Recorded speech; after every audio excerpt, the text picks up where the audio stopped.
सर्व अंगणवाडीच्या प्रेक्षकांना प्रथम माझा प्रणाम।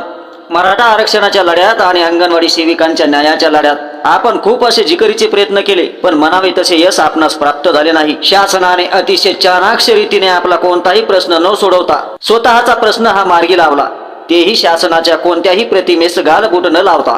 माझे म्हणणे शेवटपर्यंत ऐकून घ्या, कारण मी दोन्ही आंदोलनाचे मुद्दे माझ्या परीने सांगण्याचा प्रयत्न करत आहे। शेवटी तुम्ही ठरवायचे या अपयशामागे चुकी कुणाची।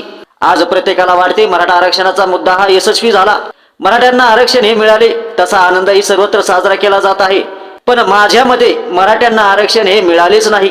जो फक्त अध्यादेश काढला आहे त्यातही कुठेही सरसगट मराठ्यांना आरक्षण हा शब्द दिलेला नाही।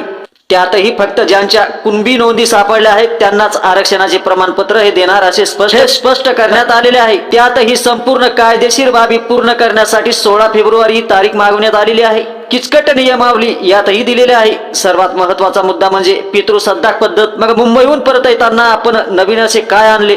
जे मान्य करण्याचे आश्वासन दिले ते तर यापूर्वीच दिलेले होते, म्हणजेच शासनाने फक्त आपली ही दिशाभूल केलेली आहे।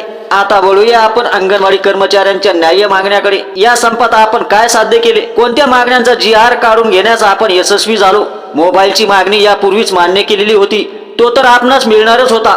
पेन्शनचा शब्द हा मान्य केला, तो फक्त केवळ शब्दानेच, त्याचेही कुठेही लेखी आपणास मिळालेले नाही। ग्रॅज्युटी बाबत निर्णय देणार, तोही केंद्राशी विचार विनिमय केल्यानंतरच। मानधनाबाबत तर 1 रुपयाही वाढवून देणार नाही असे स्पष्ट शब्दात शासनाने सांगितले। मग आपण साध्य केले ते काय? उलट 5 अंगणवाडी कर्मचाऱ्यांचा मृत्यू झाला, त्यांच्या मुलांचे भविष्य अंधारात गेले।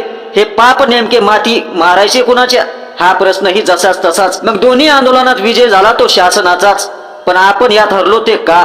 याचे उत्तर आपणाकडे आहे का? असल्यास नक्की द्या।